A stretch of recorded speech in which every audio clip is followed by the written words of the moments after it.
Perfect. So I think we've gone live now. So we're just going to get started and welcome to our Instagram Live with UCAS. So today we're just going to be talking through the impact of the change in date on how Irish students are going to access the UCAS services and going to university in the UK. And just kind of talk through the impact that has had and how it's going to obviously affect Irish students going abroad. And if you have any questions throughout the live, please just let us know in the chat. So we're joined by Charlie from UCAS, so thank you so much for joining us today. And the first question is really just, could you talk us through the process that happens for students once they get their offers, once they get their results, in terms of accepting their offers and moving on to university in the UCAS system? Yeah, good evening, Beth, and hello to everybody watching. So with students who are applying through UCAS, we've seen this cycle, the 21 cycle, an increase of nearly 20%, or just over 20% of Irish students coming to the UK, which is great. And I'm sure you've got lots of questions and concerns. So hopefully this session, Beth and I will be able to kind of talk you through and kind of ease any concerns you might have.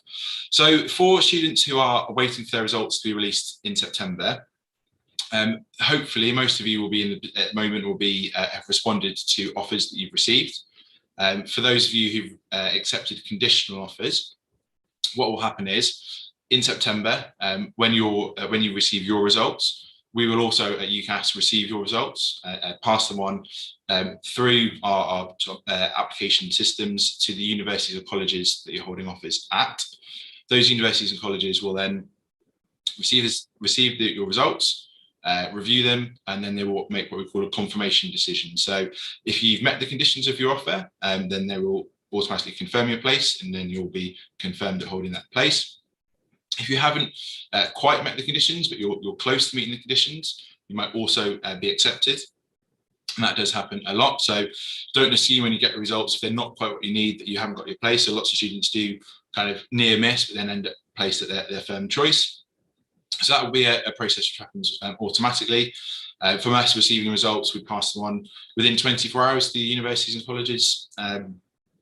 They will then take the time to review and then go from there and kind of confirm your decisions. Once all of this happens and any change is made on your application, as a registered student, you'll get a notification, usually via email, but maybe by text as well, depending on how you set up your account.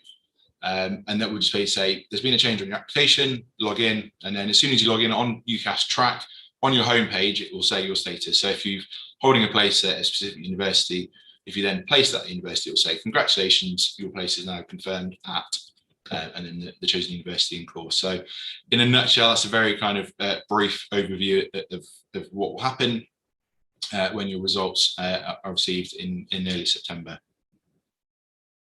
Perfect, thank you so much. And kind of to go from that, obviously Ireland's results date for the Leaving Cert came out recently, and it is slightly later than the A-levels results. It's the September 3rd. And we were wondering, what has UCAS done to respond to the announcement of the release of Leaving Cert results on that date, September 3rd? So we look forward to receiving the results, first of all, and I said a big part of what we do at UCAS behind the scenes is that processing of results across the universities and colleges. What that process is called awarding body linkage. So we'll be working with authorities in Ireland, matching your UCAS applications to your exam entries. So once we receive the results, sent off to the universities. It's kind of a well-oiled process. It's something which happens every year. The sort of delay in timing is something which I know has caused concern and worry amongst students, but universities will, where possible, look to honour all offers that they've made. If a student meets the conditions, then they will be confirmed on their places. Ultimately, each university and college that operates through UCAS is a sort of an independent body, and they will have their own admissions processes, and they will set up their own entry requirements, and they will individually be responsible for each decision that they make. But universities understand the system. They understand obviously what an extraordinary time it is, and the kind of delays are beyond individual students' control. So individual students, won't be punished by results being released later. Students who are holding offers should be feel confident that if they meet the conditions, they will be placed. And the big advice I'd say for anybody watching this, if you're waiting for results, if you've got offers or you're worried about anything to do with the process, pick up the phone or drop an email to the universities or colleges you're holding offers at and just ask them the question. They all might have their own slightly different processes. They might have those different timelines, but they want to be contacted by students, by prospective students, and they've got whole teams of people ready to respond to queries. So if you've got any concerns, any anxieties at all, just drop an email and they'll be able to kind of talk you through what you need to know and what you're worried about. Perfect. So yeah, if an Irish student, for instance, is concerned about their university going with the new results date as an independent body, would you recommend getting in touch with the university, getting in touch with UCAS? What would you recommend for those students? So if the student's holding an offer, which is with a university, I would recommend they speak directly to the universities. But if they log into UCAS Track, they'll see their status at the moment will be a conditional firm or conditional insurance with their chosen universities. But yeah, speak directly to the universities. All of their contact information is available through our website, ucas.com. So if you go on to the search tool within UCAS, you can search by university, within which you've got contact details, whether it be email or phone.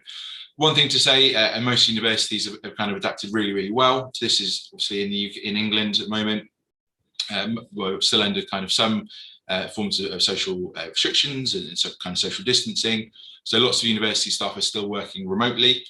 So in some cases, it might take slightly longer than you'd normally expect to get through to a university call centre or university support team. But be rest assured that they will call you back, or they will hang on and they will answer the call. And it's kind of patience is always needed around this time, but probably more so than ever this year. Perfect. Thank you so much. And yeah, just for anyone watching, if you have any questions that kind of come up, please just throw them in the comments and we'll try to get to as many as we can. And then I suppose some questions we've been getting from students is in terms of like how the September 3rd day will impact students accessing clearing and those services through UCAS. So I suppose if there's any information around that. Yeah, so clearing actually began this morning, so the 5th of July, and it runs right through to the 19th of October. So students who receive their results in the UK, some students receive them as early as this week, right through until kind of the autumn in October. So Irish students receiving their results in that first week in September will still be able to access clearing and use it in the same way as all other students applying through UCAS. One thing that Irish students won't be able to access this year is adjustment. And adjustment is a slightly different part of the process, but it's every year it's only used by 100 or a couple of hundred students throughout the whole world. So if people were considering adjustment and they now can't, don't worry about it at all. Clearing is still a great way to get a place through that university. Each year in the last couple of years, clearing has got more and more popular. And last year, nearly 90,000 students got a place in clearing or through clearing, which just shows that clearing is a great way and great option for students to get places.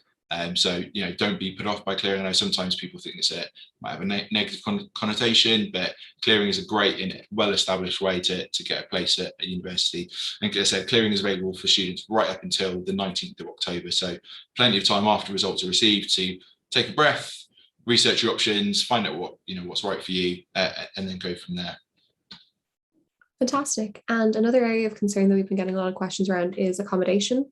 Yeah. So I suppose how will that date impact Irish offer holders accessing accommodation in the UK, and how should they go about approaching universities, accommodation providers about this? So most universities and colleges that work through UCAS will make kind of allowances to that they know that the results are being released later in September. And they will, if they haven't done already, should be in contact with students kind of to give them their accommodation options and to go through the various steps that they need to do so.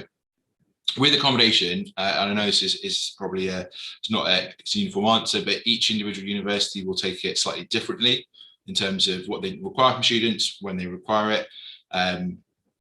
So it's not something to kind of to stress about too much.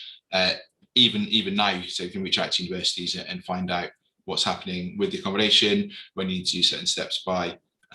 There are lots of other students who apply around the world to or through UCAS, and their results are released in September, sometimes as late as October as well. So universities are used to dealing with students at different points of the cycle. It's not just the kind of usual sort of period in July, August, but it's universities will be able to respond positively in most situations to students looking for accommodation right up until the start of term.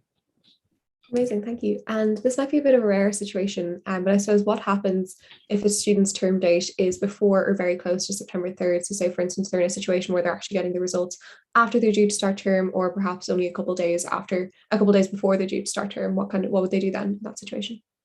So it's a good question.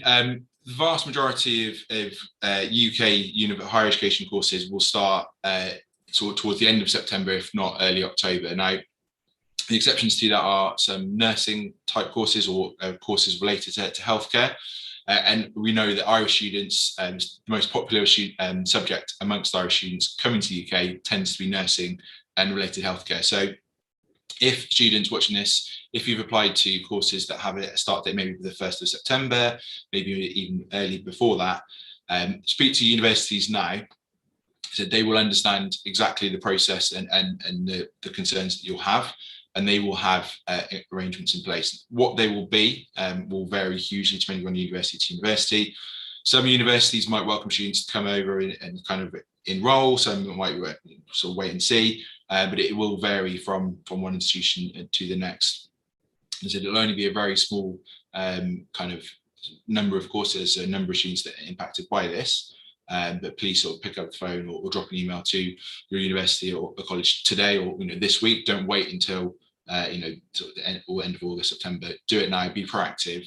Ask the questions, and I'm sure they will have this is a bit of a very like contingency plans and kind of battle plans in place, and they'll understand that there are students who are going to be in this situation. I said not just Irish students, but students from around the UK as well, and the rest of the world will be waiting for results slightly later.